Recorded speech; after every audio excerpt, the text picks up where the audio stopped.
Welcome, everybody. I'm Michael Lee. I'm the director of the graduate program, the Master's Graduate Program in Communication. I'm an associate professor here in the Department of Communication. This is my 10th year. Happy anniversary to me.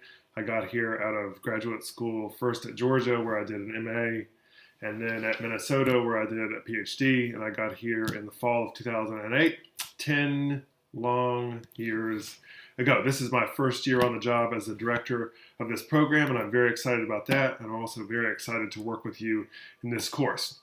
My research is largely in the political side of our field and largely in the rhetoric side of our field, which is our subject for this lecture and most of our readings for this week because it's the foundation of the discipline. So in that sense, I am a good person to teach this course because I know the rhetoric side and I know one sub-area of our field, political communication. In another sense, I'm not the best person to teach this course because I don't know lots about the interpersonal side of our field or the social scientific methods, including statistics as well.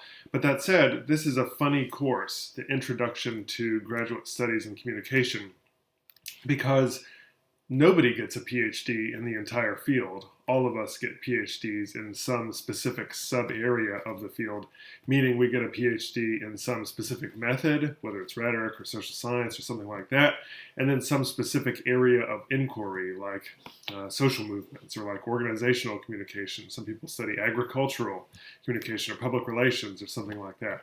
So nobody's really qualified to teach this course. Everybody's qualified to teach some sort of a survey of introductions about the course. And so that's what we hope to do. This course is also kind of a funny course because it seeks to answer 3 different questions that are not necessarily the same, but they have some sort of family relationship, which is that what is this field? What is scholarship generally, and how do you conduct research that counts as scholarship? And then what does it mean to conduct research that counts as scholarship within this specific field? So what I'll try to do is every week to give you a reading that tries to answer one or more of those questions, a quick writing assignment that tries to ask you to answer one or more of those questions, to take ownership of it, and then finally a brief lecture, some videos like this. Just a quick note on the lectures. They will be brief. Most of this course is kind of a self-directed reading or a directed reading with my help, where you engage the field and engage scholarship in the field and then try to become a scholar in the field as a result. I will try to intersperse these lectures, these brief lectures, with text, with videos like this, with pictures, perhaps videos from elsewhere to help illustrate a point.